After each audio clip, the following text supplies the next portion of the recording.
Hey everyone, thank you so much for joining us tonight. Hi everyone, I'm Cole Akers. I'm a curator at the Glass House. It's nice to see so many familiar faces here this evening. I just want to give a quick thanks to New Canaan Library for hosting us for tonight's event, and to the New Canaan Community Foundation for their ongoing support of this series. Tonight we're really delighted to welcome Darren Bradley and to welcome back Sam Lubell. Many of you may have been here in 2017 when we had Sam give a lecture about an exhibition he organized at the Queens Museum called Never Built New York. He's a writer and a curator who has written several books about architecture and is a contributing editor at the Architect's newspaper. He also writes for the New York Times, Wallpaper, and many other publications.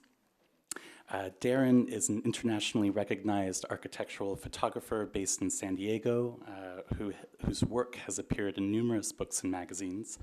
And many of you likely know his popular and visually seductive Instagram account, Mod Architecture, which I encourage you to take a look at if you haven't already.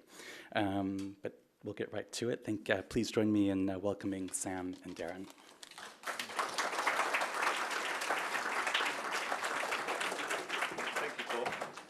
I think most of that was true, too. Yeah. Is it on? Can you hear me? All right, good. All right. Want to start? Sure, why not? So anyway, thank you. This is what we're going to do is talk a little bit about the book and kind of the making of the book. And before we get started on that, though, we always forget to introduce ourselves. I guess we don't really need to in this particular case, but because of that glowing introduction, which is better than anything I would have done. But anyway, both of us have been passionate about mid-century modern architecture all of our lives, or for most of it anyway. So this has really been a labor of love for both of us. We have a lot in common. We both have family and history in France and architecture and a lot of different things. So we kind of hit it off right away. This is the second book we've done. We did the West Coast a few years ago, and now we've done the East Coast, and hopefully we'll get to do the middle of the country after this. So, This is our friend Tiki Idol right here. Nice.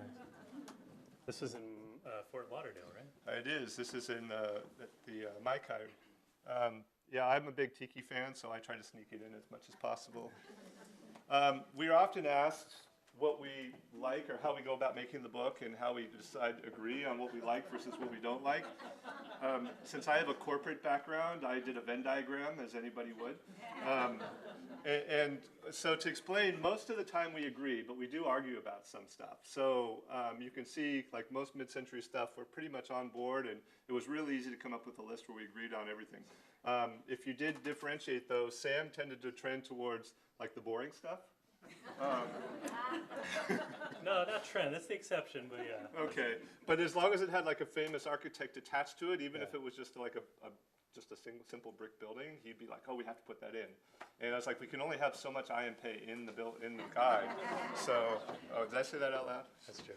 And whereas I tend to go to like more of the batshit crazy stuff on the other side, which is more like bowling alleys or googie gas stations and things like that don't necessarily have any name architect. I don't really care whether there's a name architect assigned to it or not. To me, if it strikes me as interesting, I'll want to put it in the book. But then that made it more of a challenge to Sam, because when he was writing, he had to come up with something to write about. True. So we covered a lot of territory on this. We did no, it wasn't just one big road trip, but we're covering the whole mid-century modern East Coast travel guide. So it's just over 250 projects, which is very challenging to narrow down because there's just a wealth of stuff to choose from. But we took several road trips, and you can see we made a few stops along the way. What was the total? There it is. Okay, yeah.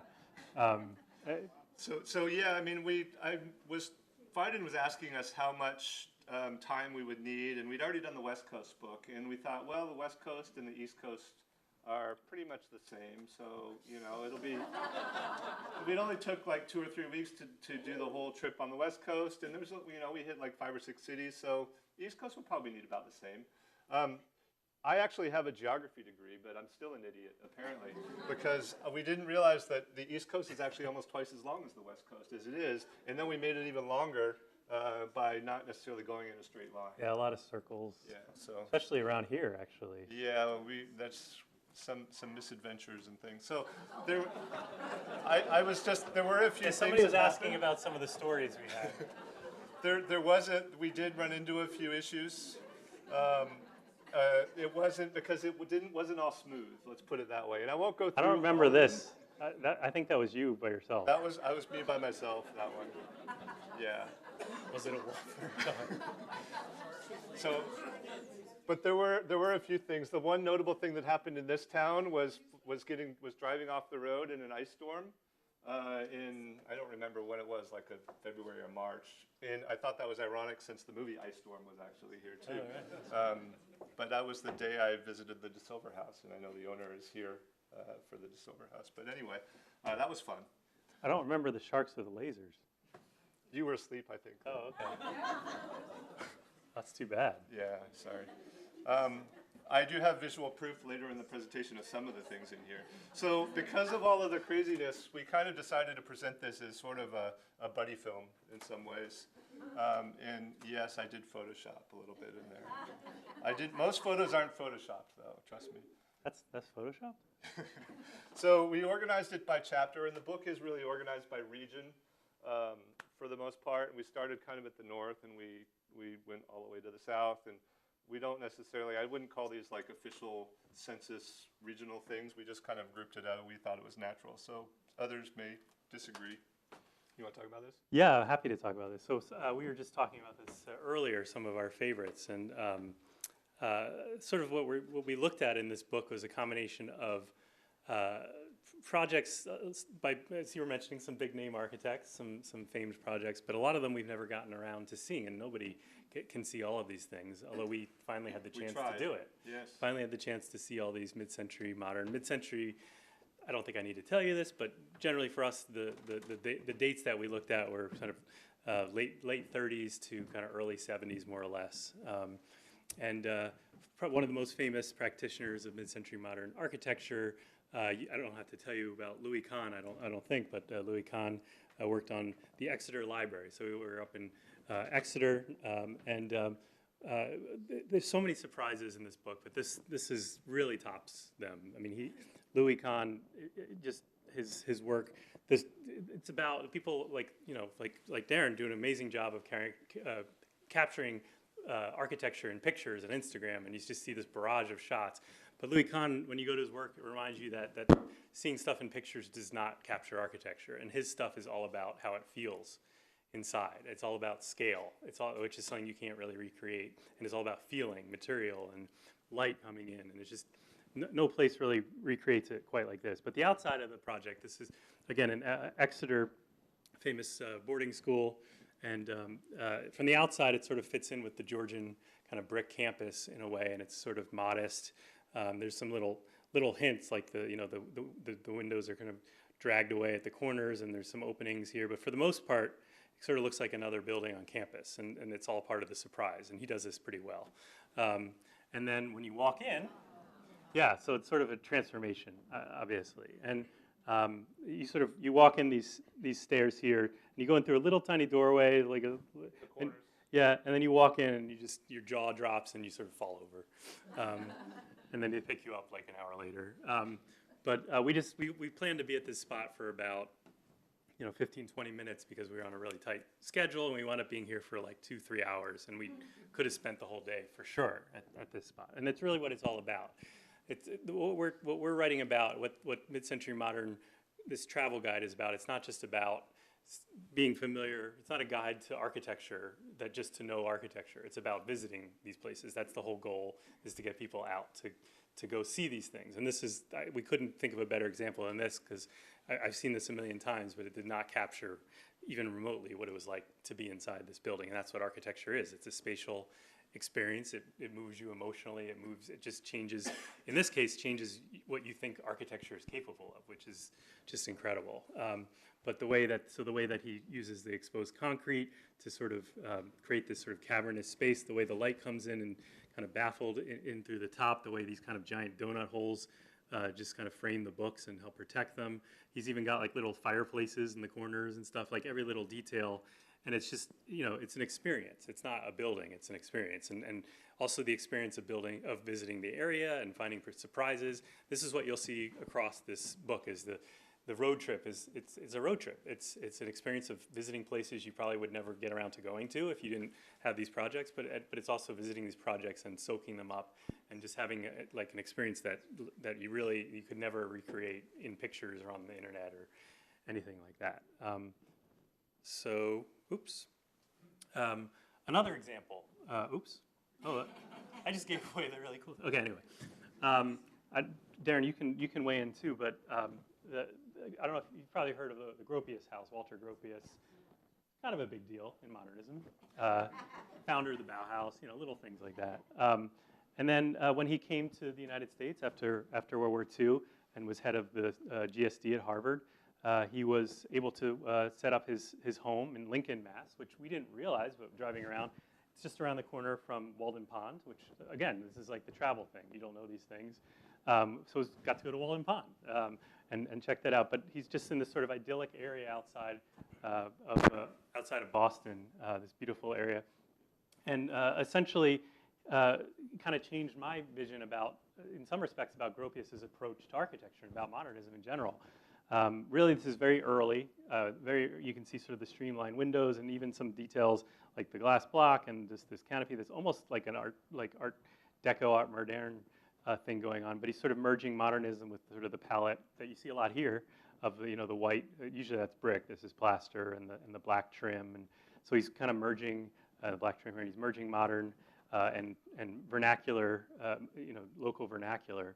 But when you get inside, and again, you think of things being very functional, you think of spaces being very cellular, but really what this is about, and about what some of the best modern architecture is about the simplicity of it connecting to its environment, connecting to nature.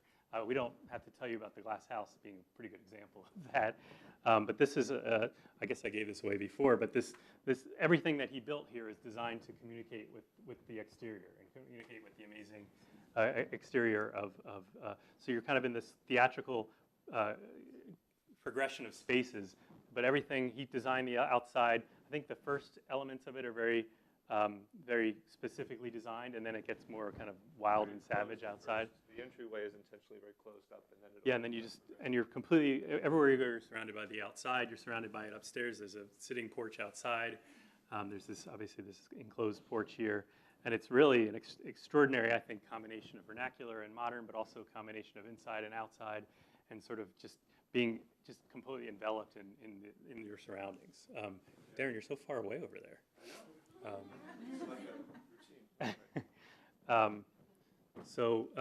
We've probably heard of this one too. Do we need to talk about this one? Go ahead, you talk about this one. Well, we were actually here during a really bad rainstorm, similar to one we've got today, but even wetter. And then we took some really bad photos that day, and then we came back and took this one. But this is a classic example, like Sam was just saying, of incorporating indoors and outdoors, and which is one of the classic tenets of modernism. And Johnson embraced fully, at least early in his career, during this period. So this is one of those where you couldn't do a guidebook of the East Coast without talking about this. It's probably the most significant work in the book, as far as I'm concerned. But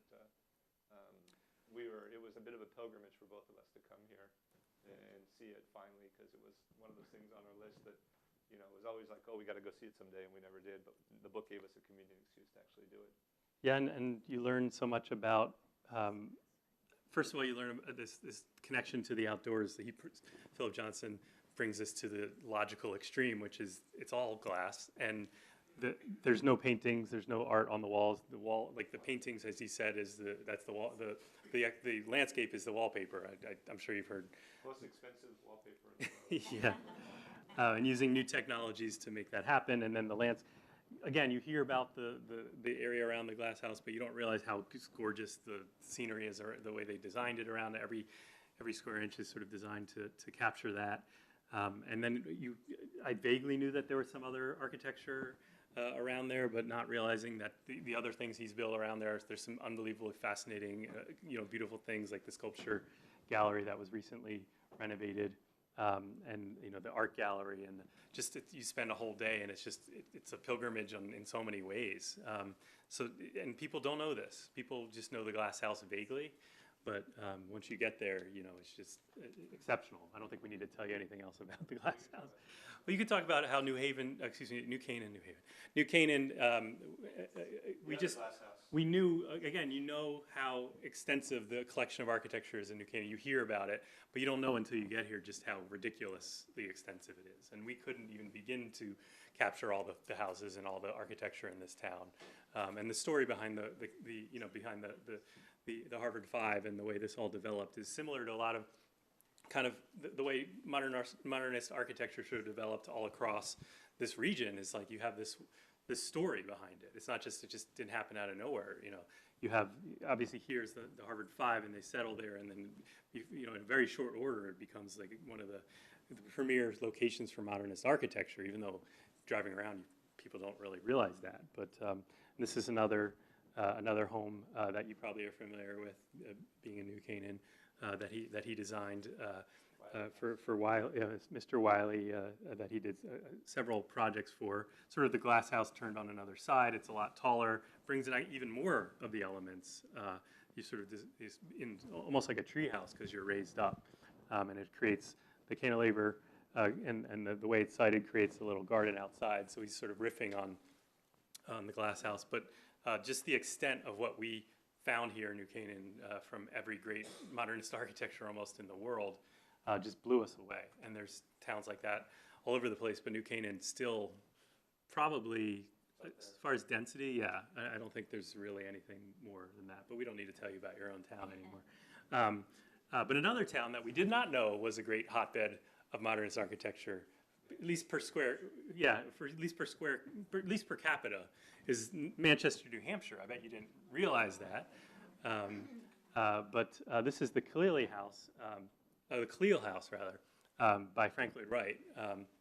Usonian Automatic, which I love. It sounds like an REM album.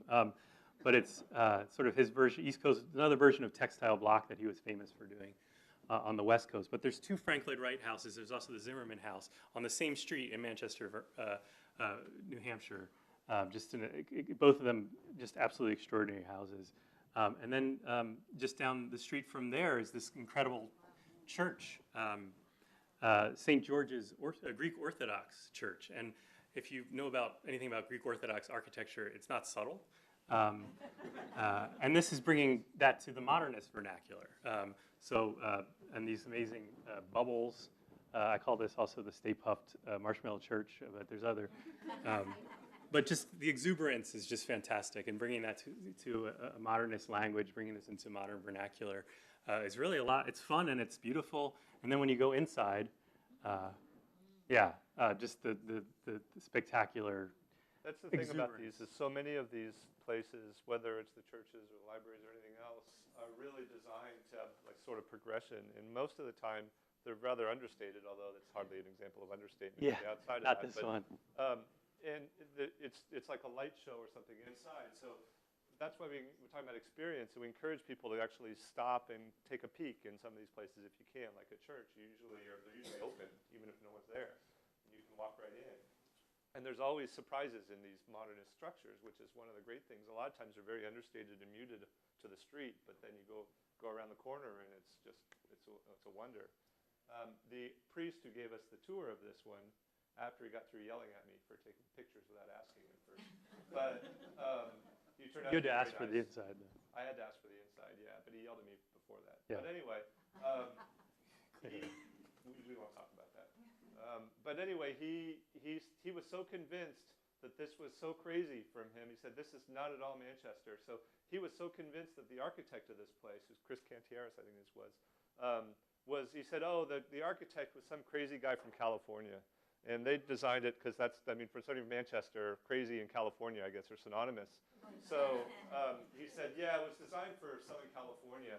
And for some reason they decided to build it here instead. It turns out that wasn't true at all, by the way. The architect was a parishioner at that church before that and designed it specifically for that site. We didn't know that at the time, but we researched it afterwards. So. This is a great example. We talk about, again, there's the stuff by just famous architects that's just canonical that you just need to know. Then there's things like this that, I don't even know. Darren, you found this one. Was this doing? This was a satellite imagery analysis. Yeah, he's an expert. For various reasons, he sometimes is an expert in looking at GPS, and sometimes he just sees a weird satellite imagery, and he sometimes sees a weird form and zooms in, and he finds things that nobody can find. It's incredible, and they're treasures. They're things that people don't know about. And this is another good example. Oh, bud, you got the shot of me. I don't know if this is in Stamford. This is High Ridge Park, office park. Sort of in the mid-century when a lot of companies were actually. A lot of companies were, that was for exuberance there. Don't do that. The companies were moving into the suburbs, moving away from the cities. The cities were sort of getting cleared out in a way. And this was an example of a true office park. It's a grouping of offices in this beautiful park setting, literally floating on the water. And this architect, Victor Bechart, had done buildings for the World's Fair in the 1964 World's Fair. And this sort of feels like you're at the World's Fair. It's this sort of googie, futuristic, sort of optimistic architecture. You walk over a moat to get in. And then we also talk about the surprises when you get inside. And this is a great example. When you get inside, so it's like being in a spaceship, I think. That's the sense I got when I was there, sort of like Star Trek a little bit. But this is literally an office park in the sort of outskirts of Stamford. No locks on the doors or anything. You walk right in. At least there weren't then. Now that we've done this, there might be. Yeah. But the idea is, there's just things hiding in plain sight that you would just kind of not know about or just drive right by. And when you go inside, I remember I went in because this is a big complex with amazing different parts. But I went in and I ran out and I yelled, "Darren, you got to see this!" And he just like comes around, and so it's like the surprises are just kind of endless that way. And there's another view of it. And another great Stamford, the Fish Church. Good. We have some pros here. I like it. You can see why this is called the Fish Church. This is we talk about the famous architects, and then we talk about architects who should be famous, and this is one of them, Wallace K. Harrison, who sort of forgotten in history, but him and his partner Max Abramovitz, they sort of oversaw the design for Lincoln Center. They oversaw the design for the Empire State Plaza in Albany. They oversaw the United Nations building with all these amazing architects together. But they've sort of been lost in the shuffle of all that. But and Wallace K. Harrison had visited a number of famous churches in Europe on a vacation before this, and he was inspired by the stained glass, and so he wanted to make like a modern version of Chartres or Notre Dame, sadly. So he built the Fish Church, and obviously playing on biblical themes and languages, he kind of embedded the traditional stained glass that you see on traditional buildings into a very modern interpretation. And then inside, again, the wow moment, which you get so many times, especially in churches. You get this sort of being in like the Star Trek kind of amazing light show, and with the A-frames and just the shattering of light. It's just incredible. And so the next one, the next place was another area of Connecticut. This is good. We got a lot of Connecticut for you. Is an area that we had found out, we knew about, but we didn't know it was quite so amazing until we sort of started poking around, and we actually made a detour there, which is Litchfield. This is one of the houses that really kind of started it. Marcel Breuer, who you all know, started working for Rufus Stillman, kind of an industrialist, and who kind of found out about Breuer's work and asked him to build his house here. This is the Stillman House 1. And Darren, you want to talk about some of the designs here? Or well, I mean, so much of these are trademark Breuer things, and anybody familiar with them will see, like the cantilevers. Breuer did love his cantilevers, right? And, like sitting on a pedestal, the Calder mural over there, which has recently been restored. Actually, the whole place has been. And, I mean, this is just typical Breuer structure, but it's quite, the siding and everything is quite exceptional, and it's in immaculate shape. And this is a town that you could just spend, several days looking at, like New Canaan, and modernist architecture. You've got, the Stillman House. You've got another. You've got, several other Stillman houses. You've got we've got owners of a Breuer house here that we were talking to. From Litchfield. Yeah, from Litchfield. There they are.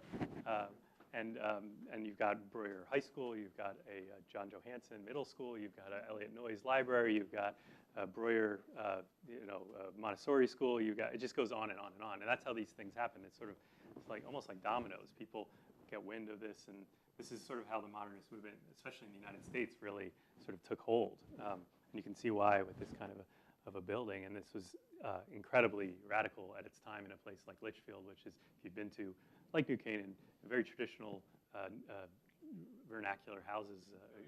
Yeah, and these things, you'd think they would have been rejected, but they're actually quite embraced. And it just takes a certain kind of, yeah. Well, a lot of them, I mean, now it's like, it's a huge advantage to have one of these places. And this is, we talked about this is the library by Elliott Noyes in Litchfield. Excuse me, it's the addition to I mentioned the traditional architecture, but it definitely, again, it takes some of the trimmings of the original and the white brick, but it makes it in a very modern, very open vernacular. So I think it really seamlessly done.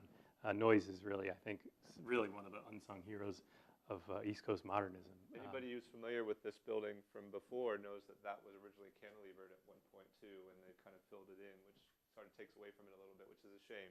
But that's also kind of typical. What you see is that eventually these places sort of get diluted down from the original impact over time. If they survive. If they survive at all. Yeah. Half a century on, I mean, they either need work or they'll go away or they'll be replaced by often the McMansions or something. Once they get diluted, people appreciate them less, and then they feel less concerned about conserving them. And on our road trip, we just saw just so many houses that were either in really hard times or not just houses. We looked at libraries. We looked at every type of building. And death by a thousand paper cuts. Yeah, a lot of it was sad. Yeah. And also, we want to mention a few projects at Yale. In New Haven, when you basically have one, again, the story is you have one client, Whitney Griswold, the head of Yale in the mid-century, one period of the mid-century, who just became a really avid client of mid-century architecture. And you get things like Beinecke Library at Yale, which sort of looks like a mausoleum from the outside, but then you get inside in those kind of translucent stones, when the light changes, completely change color, and this place completely becomes a different place. And the thing I love about Beinecke also is it makes the books the stars of the show. The centerpiece is the rare books, and they're all lit from within, and it becomes just like a showcase for knowledge that becomes the architectural driving force. But this is a magical. It's all of our favorite. Yeah. Oh, there's the centerpiece. And then you have Saarinen's Isaac Ingalls rink. Again, just like incredible experiment going on there. And then you have, we don't have Paul Rudolph's architecture building, but just on and on and on there. And really, it's just one of those stories again. But speaking of Paul Rudolph, who was the dean at Yale at the time, we didn't know that, again, you're talking about surprises. This is one of the better surprises that we discovered. This is Umass Dartmouth, which is not Dartmouth in Hanover, New Hampshire. This is Umass Dartmouth in Massachusetts. It's a college we never heard of before working on this. But Paul Rudolph, the famed architect, designed basically the entire campus.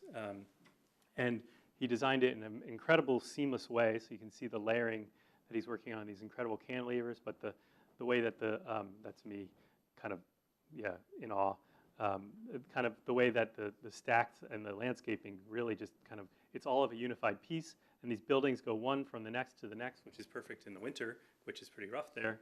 So you can go from one place to another, but also because it's a concrete kind of brutalist building, it's all concrete, so it carves out these really open spaces inside, so you feel like you're in a little city inside. Yeah. Oh, the next one. Oh, yeah, there's a nice space inside. So really taking advantage of the kind of plasticity of concrete and the way you can really open spaces when lots you're of different layers and create interest, visual interest inside as well, and places for the students to congregate, since he thought, well, during the inclement weather, they're not likely to be congregating outside. So he had to create interior spaces, like intimate spaces within these cavernous spots where students would feel comfortable congregating without feeling like, getting agoraphobia or something from being in these vast caverns. Yeah, and some of it needs a little work, and some of it's being renovated, but it's absolutely worth going to. It looks cool. But then we talk about places that are surprises. This is a place called Naugatuck, also in Connecticut. Where Naugatuck comes from. Yes. Once a great, or not great, but pretty good industrial powerhouse of New England. And this was a construction company that wanted to show off the power of the cantilever, the concrete cantilever. And they did a pretty good job. And this has been abandoned now for a long time. You can see the things growing off of it, and When you see weeds growing out of the roof, that's usually not a good sign. not a good sign. But that concrete, well, it's a concrete, but it's a steel beam, and they're holding that up from the building. That's holding up quite well. Although I was a little scared being under it. But this is a great surprise too. This town, and we saw a couple other modernist things there. So sorry, we've spent a lot of time in your home state, or home area, but we're going to move on to New York. That was the next phase of our trip, and New Jersey. What is this? There's giant fish in New Jersey? I don't know. Was that? There's lots of things in New Jersey. This is actually a picture. It's not a drawing. No, you talk about your tiki. So yeah, I have a thing for tiki, like vintage. That's him there. Stuff. So I look for opportunities to include it whenever possible. But we went up. I insisted we go up to Lake George, up in the Adirondacks, which is like an old resort area from the 50s before jet travel really cost everyone to go overseas instead of vacationing in their own backyard. But this resort, if you go back to the other slide real quick, you can see I was trying my best to make it look sunny and cheery. But then go to the next slide. You can see what I was actually dealing with most of the time. So photographers are all liars. Let's be honest, right? I did what I could. But there was actually about 30 seconds of sun peeking out between the clouds, and that's what you got for that one. It was raining most of the time. You can go to the next one. If you want to see what it looks like inside, it's still fairly original. But I would not recommend the cocktails there because I couldn't even. I'm usually pretty tolerant on the cocktail stuff, but I couldn't even finish that one. It was pretty bad. But Lake George in general is like a time capsule. It totally is. It's like the king of kitsch. There's a miniature golf course there that's really something. And there's like a is it Paul Bunyan land kind of thing? Yeah, with the giant statue. Sand and all kinds of stuff. It's sort of, it's like stepping back into the 60s and like the kitsch of it. It's amazing. Piling the kids into the station wagon and Exactly. for the week, right? Exactly. All right. But we talked about Wallace K. Harrison, and this is Empire State Plaza in Albany, sort of the ultimate example of urban renewal. And we can't say that we necessarily think, looking back on it, taking out a neighborhood to build this was a great idea, but the result is astonishing. We talk about scale. This makes Exeter Library look like a little thimble. It's just the scale of this thing is just amazing. But I was just going to say he sort of developed this language from massive modernist megacities that were developing around the world. One of them being Brasilia. He really took that, and you can see this is the New York State Museum, sort of a classical language being brought into modernism. And this is really Brasilia. This is called the Egg, which is a great name. It's a concert hall, but it's just still called the Egg. But it's incredible the use of technology here because this looks like it's cantilevering and about to fall over once again. But the way this works is there's a stem and the concrete is buried, I think, like 5 or 6 stories into the earth. But an absolutely incredible place to just take in the scale. And Wallace Harrison was sort of the right-hand man, sort of the guy for Governor Rockefeller, who kind of oversaw this development. And Rockefeller was a little obsessed with the idea of monumentality, sort of wanted to be the pharaoh, I would say, of New York. But everything is marble. So the floor here is marble, except for this. But if you go back, like the floor is all marble. These columns. Yeah, these are all marble. These are all marble. There's like little vent shafts, things. Those are marble. Like everything is marble. And then there's courtyards inside that are giant marble. So he really, if this is like, this is the language. It's called New Formalism. It's like bringing classical language into modernism. This is the new Rome we're going to build for Albany. You know, it's that kind of scale, that kind of architectural classical language. In New York, right? The Acropolis. And then he also did.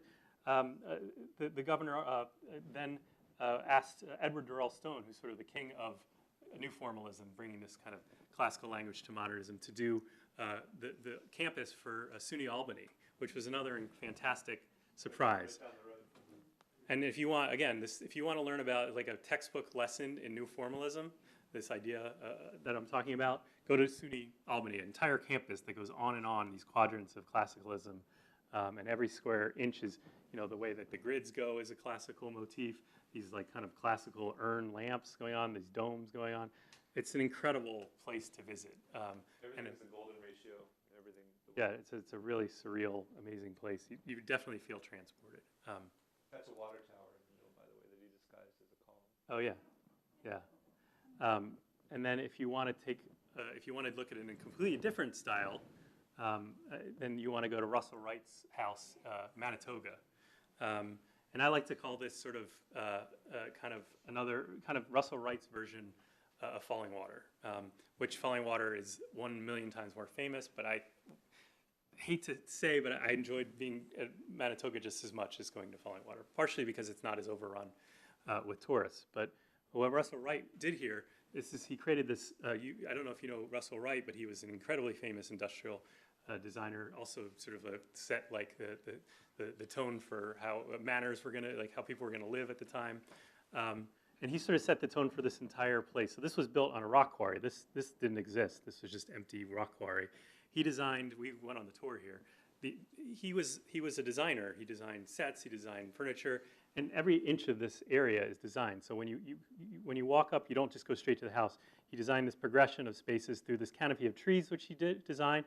He designed all the openings in the trees so you could see the house. He designed, it's a natural slash building experience that brings it all together in an incredible way.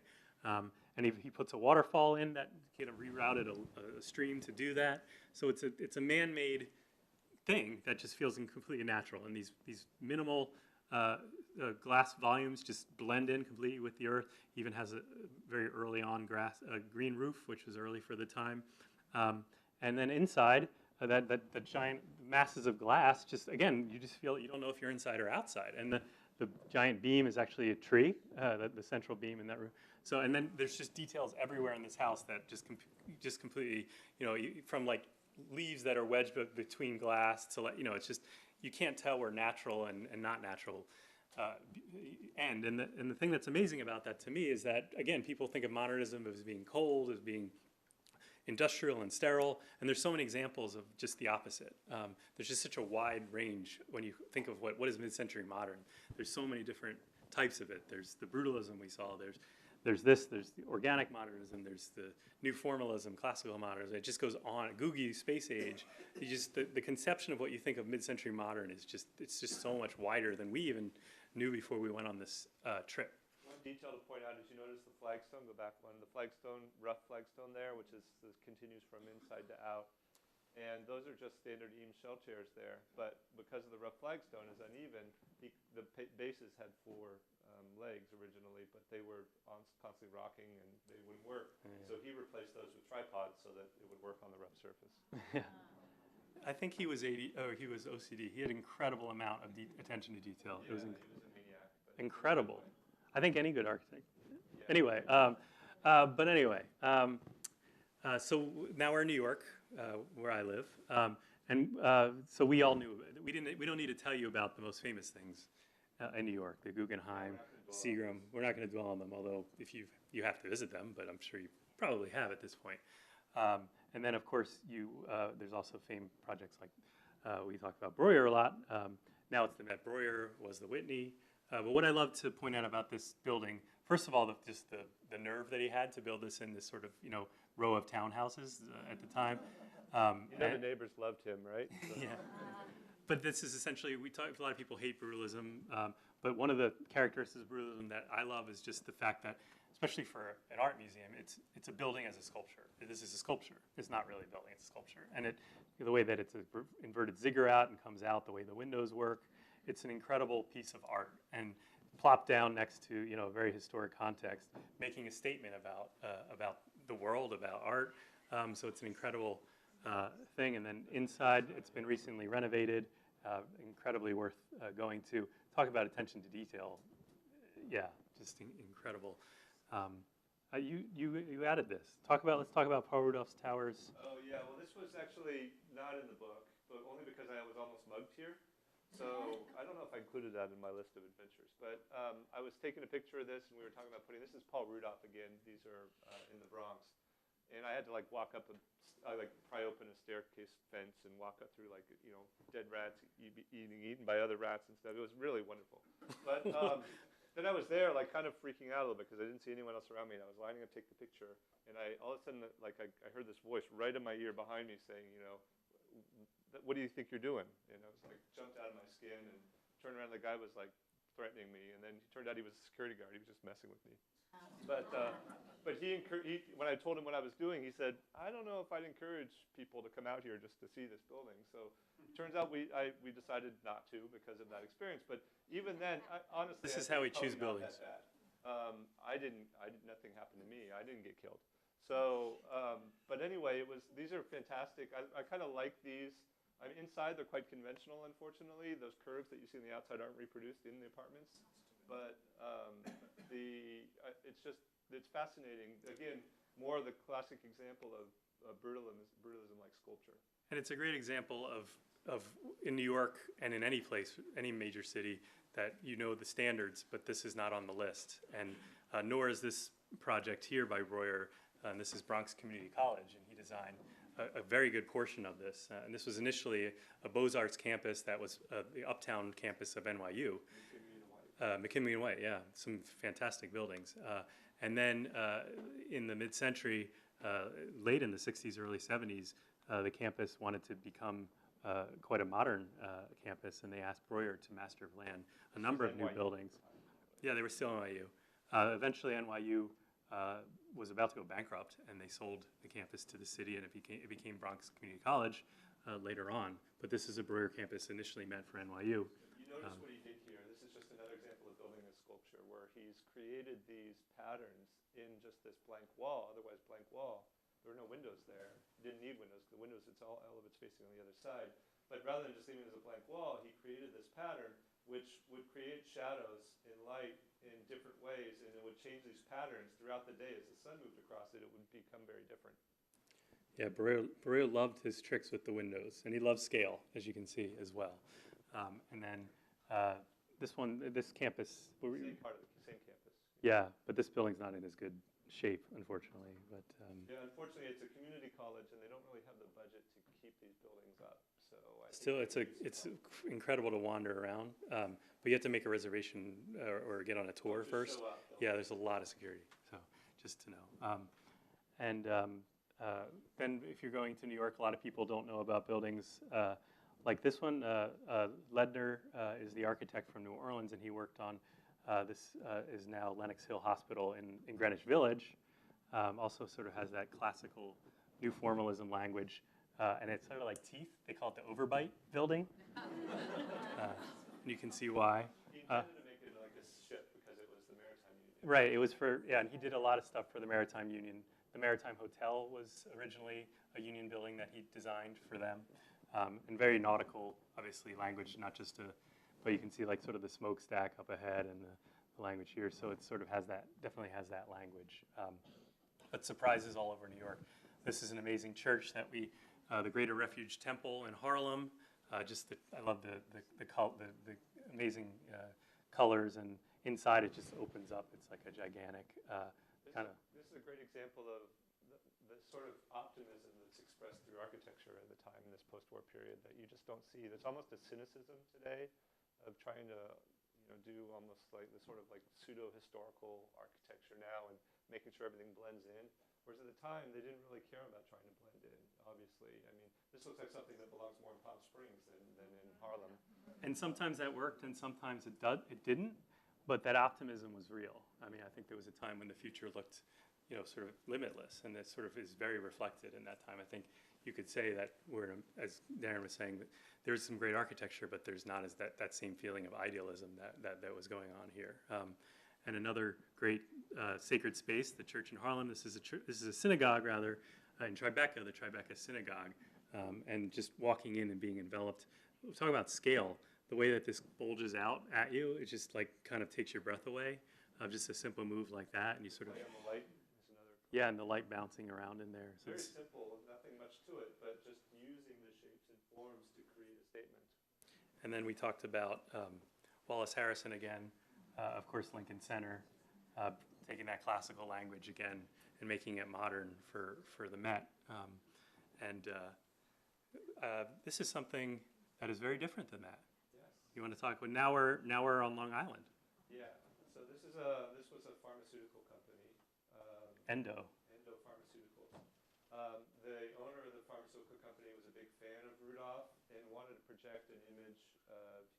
He gave him a very loose program. He said he wanted to build a castle, but a modern one. So that's kind of what you can see. You can see sort of turrets like that. And he was very proud of this building. He wanted to convey this image of, cutting edge, being part of the future. And the authorities in the area, in Garden City where this was built, hated it. And they therefore planted a bunch of trees along the parkway so that it would be hidden from the view of the motorists as they passed by. And he was so mad at them, he actually sued the city and the New York State Transit Authority for doing that. And they were embroiled in court for years as a result of it. But the trees are still there, so I guess that didn't bode well. What's interesting about it is they didn't seem to mind like the power plant behind it, but that they were offended by. So go figure. Yeah. But the amazing thing about this one is you can walk. There's like a stairway that becomes the roof, so it's like a garden that continues all along the top portion of the building, and there's a lot of hidden kind of greenery and warmth. They're hanging gardens up there, and then in the employee cafeteria is this sort of glass pavilion that sits embedded, like hidden away on the roof. With original mid-century architecture, and this kind of troweled concrete, which she called corduroy concrete. I love that name for a type of concrete. And then I talked about the different types of modernism. This is a hospital by Bertram Goldberg in Long Island, Chicago architect who did the Marina City.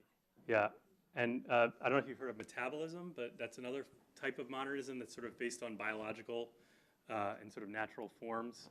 And I always think this sort of looks like molecules, or I don't know. It's like it's just vaguely futuristic, vaguely mixed. Yeah. But the floating bridges. It's just like you basically stepped off of Buck Rogers and you're in the future. To find this in suburban Long Island is a little surprising. Yes, very. Peeking up out of the trees as you're approaching it.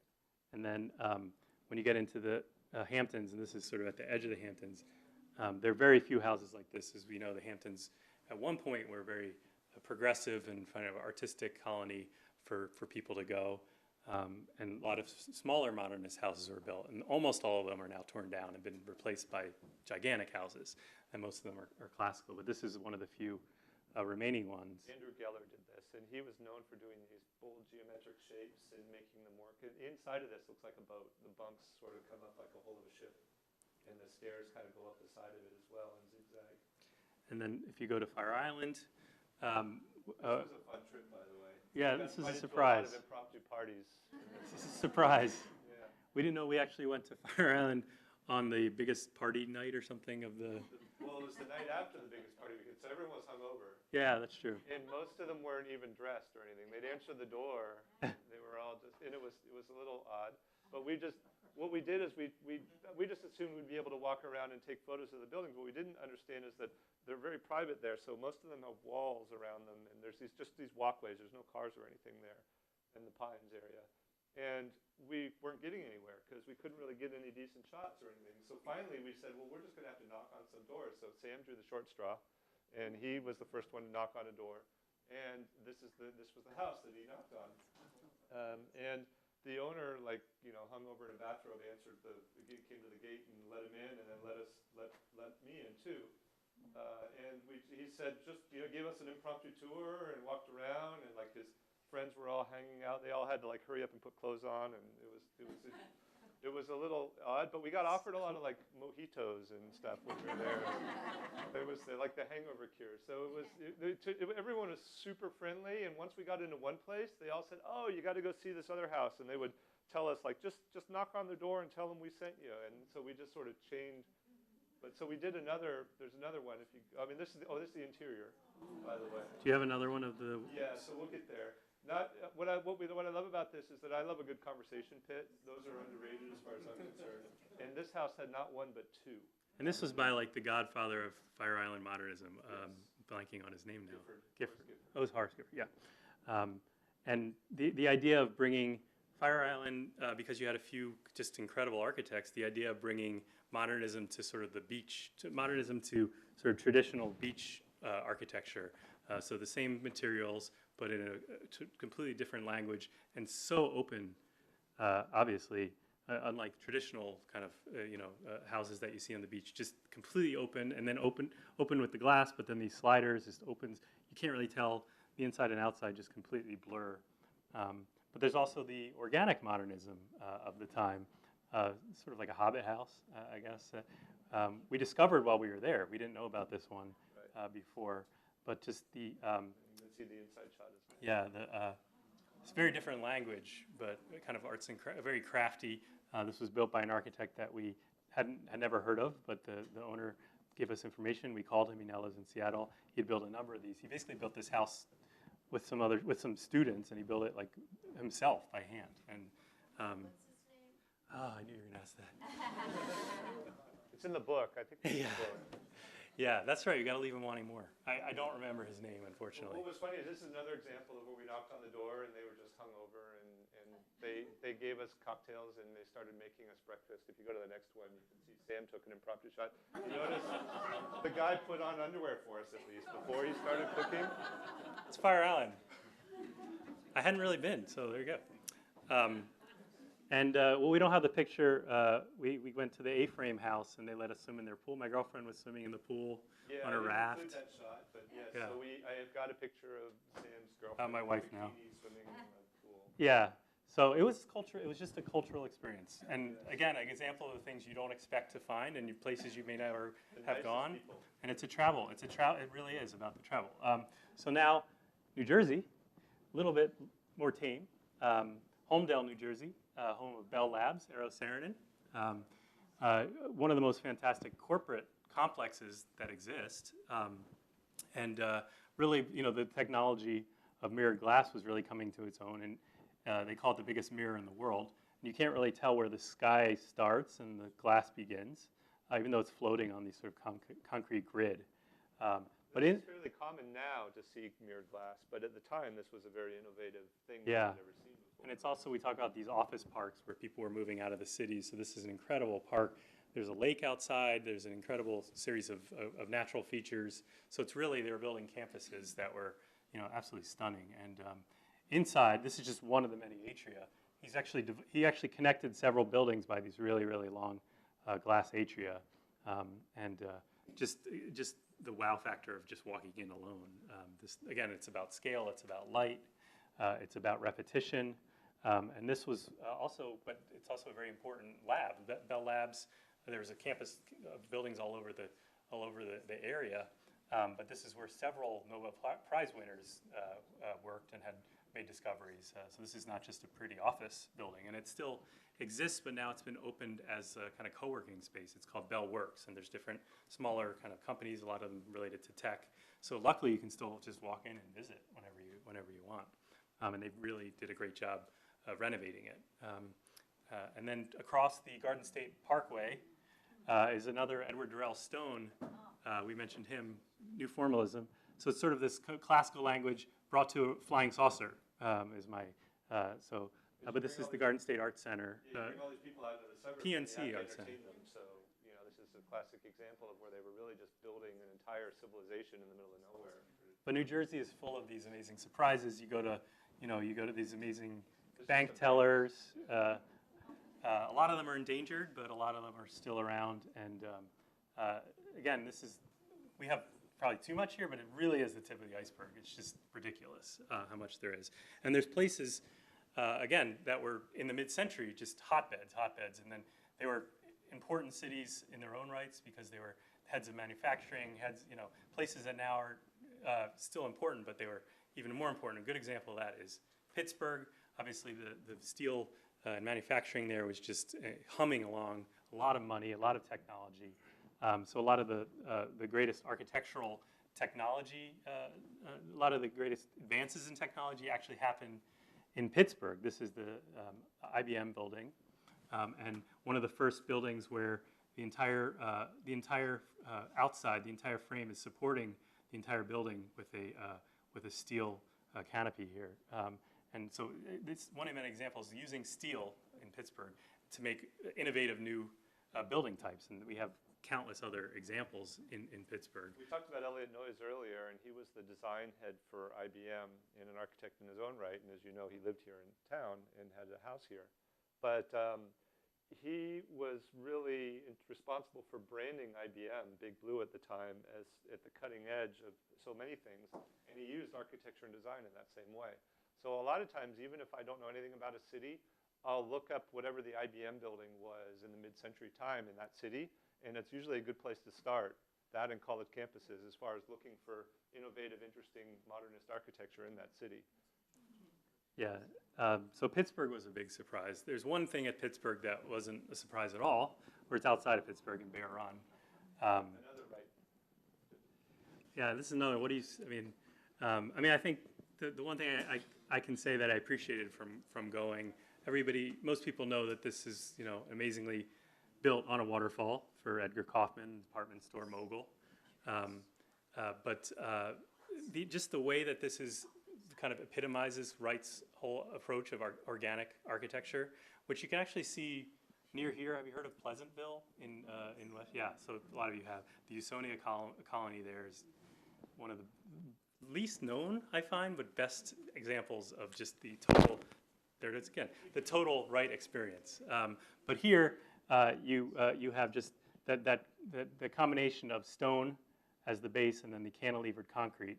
That's it. I mean, it's very simple, but then it's so connected to the outdoors. It's like an outcropping of stone. Yeah, exactly. And there's what can you say about Falling Water if you haven't been? Just go. Yeah, you have to go. Move on. Just go. But this is an interesting, this garage in downtown Pittsburgh. The Liberty, is it called? Liberty Garage. Liberty. The Smithfield Liberty. Smithfield Liberty, yeah. But the story I found about this, talking to the architect that did the renovation of this, which is a beautiful little modernist garage. But Wright had been working for, I mentioned Edgar Kaufman, the department store owner in Pittsburgh, also Kaufman House in Palm Springs, same owner. But he wanted different architect, same owner. But he wanted to build frankly Wright to build one of his great shopping centers in Pittsburgh, and they had a design for a circular ramp, and that never happened. But the architect I talked to thought that this was sort of taken from that idea. Even as I've said with my other projects, never built projects often have a lot of impact on things that do get built, and this is a great example. You can also see, if you've been, and I mentioned the Guggenheim Museum, nobody could build that thing. They didn't know how to build it, and so they hired a garage, not this garage builder, but a contractor who built garages to do the ramp at the Guggenheim. And that's a lot of modernism is about melding of industrial and modern fabrication techniques with traditional architecture. This is another example, too, though, of where they really didn't care about the context of the neighborhood. They were just really, Yes. I don't really care what's there. I'm doing my thing. We're putting a spaceship down whether you like it or not. Which, as I said, sometimes worked, sometimes didn't. And I think the boldness and idealism of modernism has, the best of that is what's remained, and then the contextual, I think that's one thing we do better than was done at the time. Left out on the light, and I'm going to just pretend like I meant to do that. But Wright really knew context and did it well. And this is another project I think that's not known quite as well. In Elkins Park, Pennsylvania, right outside of Philly. This is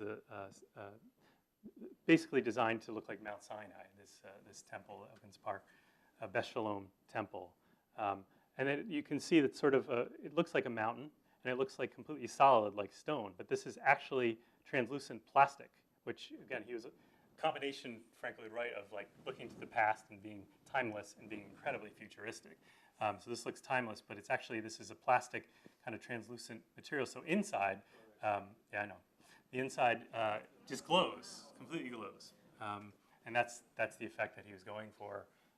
And it's an astonishing synagogue that really, again, I don't know why it's not more famous, but it's just not. And maybe there's just too much good Frank Lloyd Wright. And you want to talk about DC? We got to get down to Florida soon. So let's. You want to talk about some of these? Right. So I mean, DC is really the capital of brutalism. In the US, Brutalism it was is. embraced by the federal government, especially in the post-war period, because of the idea that it had sort of this gravitas and dignity associated with it, and this sort of timelessness. Because everyone at the time didn't realize that concrete could corrode and rot and fall apart. At some point, they thought that it was just there forever. And when you built it, and you didn't really have to take care of it, it just stood there. But it was also, when much of this was happening, it's the peak of the energy crisis or around that time, so much more energy efficient to not have giant glass windows. Also the repetition of the way it was formed, kind of representing the modern bureaucratic state. Just the reason, and the security reasons, the reasons kind of go on and on why brutalism rather, really propped up in DC. So DC is full of this sort of thing, and it's really interesting now because these really, a lot of people don't like them obviously, but if you look at brutalism and look at it in different contexts, it's sort of sculpture, walking around. And the scale of, like, kind of, what else can match the monuments of DC? Yeah, the monumentality of it, and looking at how the light plays on the structures throughout the day, and you can tell a lot of them are clad in different materials. Like this is another Breuer, another classic example of how he's created this detail that really gives it this, like this chiaroscuro, deep contrast, Good word. shadows, and notice that what he's trying to do here is kind of play with your head, mess with your head a little bit. And Breuer did this a lot, where he'd create these seemingly really heavy, bold structures that look like they're going to just crush you. But then at the same time, he'd put like little spindly legs down below. Yeah, so it looks like it's floating. The ground, he would try to float the building off of the ground to make it sort of float above it. And he loved playing with that sort of contrast. And every detail's a sculpture. These columns are sort of like sculptures themselves, and inside it just continues. And he did that detail a lot, but every time he did, those legs have a slightly different take. And you'll see several examples of them in this. Yeah, it's a weird combination of mass production, and they're trying to present that, and then customization. But all the window details and the legs are all slightly different. Right. But then you talk about brutalism. My favorite example in DC is the subways, Harry Weiss's subways. And again, it's sort of bringing the language of the Capitol. So you think of the literally Capitol building with its coffered ceiling, but doing that in kind of precast concrete. Kind of an incredible concept. And these vaults kind of capture the scale of the monumental federal buildings in DC. But it's all a kit of parts that they did mass produced all over Washington. Look at the way it's lit too. I mean, and he intentionally lit it in such a way so when the trains pass, they obscure the light Uplit. in some ways, so because it's all uplit. So one side of the vault will be dark as the train is there, and then it will become light again as it progressively as it moves away. So you added this one, so you get to talk about it. Yeah. So this is another example of surprises. This Even is for me. a crappy photo of it, but Here, let's do the interior. It's better. you skipped the whole punchline. Oh, no. I didn't want you to have to. Yeah. Anyway, That's not even in the you book. walk past this, you probably wouldn't even pay much attention to it. There's like. Pretend you didn't see the next one. Yeah, and then but then you go inside and you see just sort of like this whole organic space that is completely unexpected. And notice the lighting and the shading and the shadows and everything, and it sort of just sucks you in. And DC just, as we said, not just brutalism and not just sort of. Little Miami Beach too. It's also Little Miami Beach. Morris Lapidus, famous for his projects in Miami Beach. Sort of his language, sort of Baroque modernism. If they like to call Rock and Fontainebleau. Yeah, and this is this is the This is the Washington. Washington Plaza, right? It used to have a really cool glass dome. This is the pool on the right side here, in this sort of like in this little elbow area. And there used to be a beautiful glass dome covering the pool because he did realize that Washington, D.C. doesn't have the same weather as Miami Beach. Unfortunately, like many things, the coolest parts of a lot of these get torn down pretty quickly because it's almost like, the owners, developers or whatever look at that and go, well, that's a little weird. So we'll get rid of that. We'll make it as boring and plain as possible. So a lot of times you'll see all these buildings, and we found this a lot as we were driving around, is the original details are stripped off of them. All the things that kind of make them interesting or unique are stripped off of them, and there's this sort of idea of trying to paint it beige and make it as generic as possible. They just don't understand what the whole point was. Yeah, either that or the upkeep on the glass dome. Probably a few of the panels broke, and they said rather than paying a few $1,000s to replace them, let's just tear the whole thing down and not worry about it anymore. But DC, besides Miami Modern, besides Brutalism, just an incredible variety, including several incredible projects by Philip Johnson, which you'll see in the book, and really a great surprise for modern architecture. You wouldn't think of it. And people in DC until like the mid-century era, they were just flummoxed. They were like, what? This is a classical, enfant plan, and why are you? So but it really took hold, and it's an incredible place for it. So the final region. Second to final, right? We do Florida as part of the South, or no? Florida is not part of the South. Oh, the second to final region. You know what, Florida, we made a separate chapter, because for me, it's like Florida is like the further north you go, the deeper south you get, right? But it's sort of, it's its own unique things. It deserved its own chapter. This is mid-century too, but it's mid-19th century. Anyway. Why? Okay, talk about. The South is more than just Waffle Houses. That's although that's usually how I know I'm in the South. But kind of a modernist thing. yeah, it is modernist, it's classic, and I like Waffle Houses. But This is different. there's also Pierluigi Nervi in the South, and so this is in Norfolk. It's called the Norfolk Scope Arena. Pierluigi Nervi is a famous Italian engineer and architect who worked a lot with Breuer, by the way. Usually those spindly legs that Breuer did were actually Nervi who designed them for him. But you can see a larger version of that here. The legs, yeah, those are the legs. And you can see I call them the elephant scale. legs. The scale of those legs is really something. Here. But it's unexpected to see a structure like this in the middle of Norfolk, Virginia. And Nervi just, again, so many different types of modernism, but really what he was famous for and just incredible about was he was an engineer that also worked with architecture, and he was making engineering elements into design elements, and in an incredible way. He collaborated a lot with Breuer. Yeah, to do that. And Harry Seidler. A good architect almost always works with a good engineer. So the highlights of this building are these buttresses, these legs, kind of like cross legs a little bit. And inside, you can't see it, but the structure is exposed, so it's this incredible exposed kind of diagrid structure. So the dome floats above it because it's held up by the... And because it's held there, yeah, you can have all glass. you don't need any structure inside. So it's like a flying saucer as well. And then if you go to Durham, this is another style, more classic mid-century style. This was a bank, and it's now a hotel. We stayed here. Great place to stay. Durham's a great place to visit. But you also, in Durham, you had, especially when you're talking about mid-century, there's two factors that really made Raleigh-Durham a great place for modernism. I talk about these stories. One of them, which we'll talk about later, was just NC State became a huge hotbed for architecture. The program there just developed. Philip Johnson, Buckminster Fuller, all these stars started migrating over there, either visiting or being there for full time. So you have this, again, this explosion of architecture budding out of there. And the other reason you have is the Research Triangle, sort of a hub for the future, which dovetails nicely with modernism, which was all about the future and exposing futuristic materials and embracing the future. And so I don't think any building really does that better than Paul Rudolph's Burroughs Welcome. And this sort of is futuristic. This is another style of modernism, which is just straight out futurism, really. And you have these sort of elements that just get extruded. You have, a normal kind of building would have this sort of flat, and every sectional element just pops out. And then you have these bridges, and you feel like you're in a futuristic movie. And inside, it's the same way. And he's just pushing that idea of going to the future to extremes. I like that you put it in a drawing as well. So this is what it's like inside, and this is what kind of the section looks like. So he's really trying something different. And somebody else who was an expert in this and really changed the way, particularly hotels were designed, is John Portman. And John Portman had this concept of, well, if we're gonna build the entire interior of a hotel, let's make it a city. Let's make this about the interior we're going to put, a giant space so it doesn't feel like a lobby anymore. It feels like you're kind of outside, but you're inside. And this is his Hyatt, this is in Atlanta, his Hyatt Regency looking up.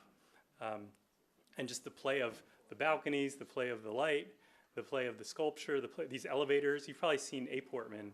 He did hotels, the Bonaventure in L.A. He did the Regency in the Hyatt in San Francisco.